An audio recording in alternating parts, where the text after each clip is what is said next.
இயேசு கிறிஸ்துவின் வல்லமுள்ள நாமத்தினாலே உங்களுக்கு வாழ்த்துக்களை அறிவிக்கிறேன். கர்த்தராகிய ஆண்டவர் நம்மை அழைக்கிறார். அவருடைய அழைப்பு மாறாத அழைப்பு. தேவனுடைய பிள்ளையை கர்த்தராகிய ஆண்டவர் சொல்லுகிறார், நானும் நீங்களும் தேவனால் அழைக்கப்பட்டவர்களாக இருக்க வேண்டும். தேவன் சொல்லுகிறார். யோவான் எழுதின சுவிசேஷம் 6ஆம் அதிகாரம் 37வது வசனத்தை வாசித்தோமானால், பிதாவானவர் எனக்கு கொடுக்கிற யாவும் என்னிடத்தில் வரும், என்னிடத்தில் வருகிறவனை நான் புறம்பே தள்ளுவதில்லை. தேவன் நம்மை அழைக்கிறார். என்னிடத்தில் வருகிறவனை நான் புறம்பே தள்ளுவதில்லை. என கண்பான தெய்வ பிள்ளையே, என்றைக்காவது ஒரு நாள் உன்னுடைய வாழ்க்கையில் இந்த மெய்யான தெய்வத்தை நீ அறிந்த விடத்தில் வந்திருப்பாயனால் உன்னை கர்த்தர் கைவிடுவதே இல்லை. என கண்பான தெய்வ பிள்ளையை வேதம் சொல்லுகிறது. மத்தேயு 11:20 வாசிக்கும் பொழுது, வருத்தப்பட்டு பாரம் சுமக்கிறவர்களை நீங்கள் எல்லாரும் என்னிடத்துக்கு வாருங்கள், நான் உங்களுக்கு இளைப்பாறுதலை தருவேன்.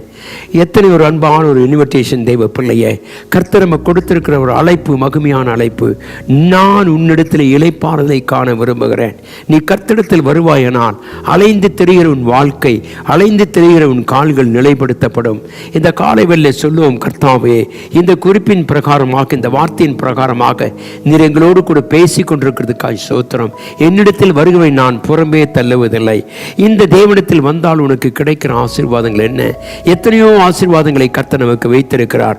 முதலாவது நாம் பார்த்தோம் என்று சொன்னால், கர்த்தரிடத்தில் வரும் பொழுது அவர் சொல்லுகிறார், அவிடத்தில் வந்தால் நமக்கு சகாயம் உண்டு.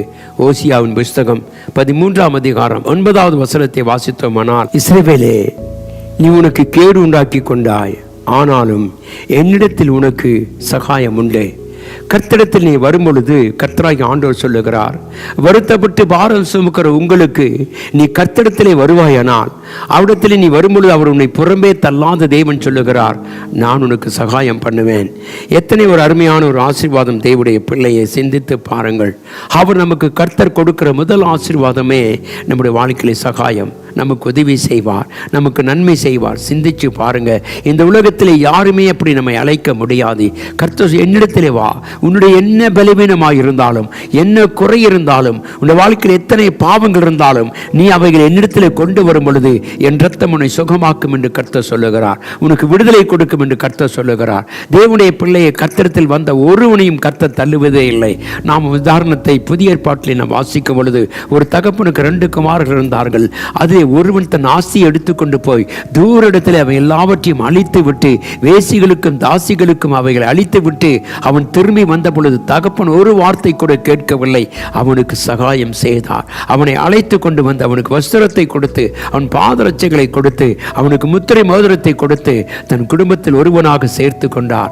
என கண்பான தேவ, அப்படிதான் நீ எங்கோ அலைந்து பாவத்திலே விழுந்திருக்கிற உன்னை தேடி வந்த இயேசு சொல்லுகிறார், என்னிடத்தில் வருவாயனால் நான் உனக்கு இளைப்பாறுதலை மாத்திரம் அல்ல, உனக்கு ஒரு விடுதலையும் தந்து உன்னை ஆசீர்வதிப்பேன் என்று கர்த்தர் சொல்லுகிறார். உனக்கு சகாயம் பண்ணுகிறவர் கர்த்தர். என கண்பான தெய்வ பிள்ளையே, எந்த விளைவை விழுந்திருந்தாலும் பயப்படாதே. எழுந்து கர்த்தரை நோக்கி வா. அந்த கெட்ட குமாரனை போல நானும் நீங்களும் தேவனிடத்தில் திரும்பி வரும் பொழுது இந்த ஆண்டவர் நமக்கு சகாயம் செய்ய வல்லவராக இருக்கிறார். அவர் உதவி செய்ய வல்லவராக இருக்கிறார். நம்முடைய குறைகளை கர்த்தர் மன்னித்து நம்முடைய இரத்தத்தால் நம்மளை கழுவி நம்மை நீதிமானாய் மாற்றுகிற ஒரு பெரிய கிருபை நம்முடைய தேவனிடத்திலே உண்டு. ஆகவே அவரிடத்திலே வருவோம். என்ன குறை இருந்தாலும் அவரிடத்திலே கொண்டு வந்து கொடுப்போம். அவர் எல்லாவற்றையும் மாற்றி கொடுக்க அவர் வல்லவராக இருக்கிறார். அவர் யாவையும் நமக்காக கர்த்தர் யாவையும் செய்து முடித்திருக்கிறார். அருமையான தேவனே, இந்த காலையில் இந்த நம்பிக்கையோடு வா. உன்னிடத்திலே கர்த்தர் சகாயம் பண்ண விரும்புகிறார். உன்னை புறம்பே தள்ளுவதில்லை. உனக்கு நன்மை செய்கிற தேவன் நம்மோடு கூட இருக்கிறார். இந்த நம்பிக்கையோடு இந்த காலை வழியிலே கர்த்தருக்கு நாம் நன்றி செலுத்துவோம். கர்த்தாவே, உம்மிடத்தில் வந்திருக்கிறேன், என்னை குணமாக்கும். ஆகவே கண்களை மூடி ஜெபிப்போம். எங்கள் மகா இரக்கமும் அன்பும் உள்ள நல்ல தேவனே, இந்த கால வேளைக்காய் உமக்கு நன்றி. ஆண்டவரே, மாறாத கிருபைக்காய் ஸ்தோத்திரம். என்னிடத்தில் வருகிறவரை நான் புறம்பே தள்ளுவேன் என்று சொன்ன தேவன், நீர் எங்களை எடுத்து பயன்படுத்தி பாவித்து கர்த்தாவே உம்முடைய கிருபைகள் நடத்தும்படி ஜெபிக்கிறேன். சகலத்தையும் பொறுப்பேற்றுக் கொள்ளும், ஆசீர்வதி மகிமைப்படுத்தும்.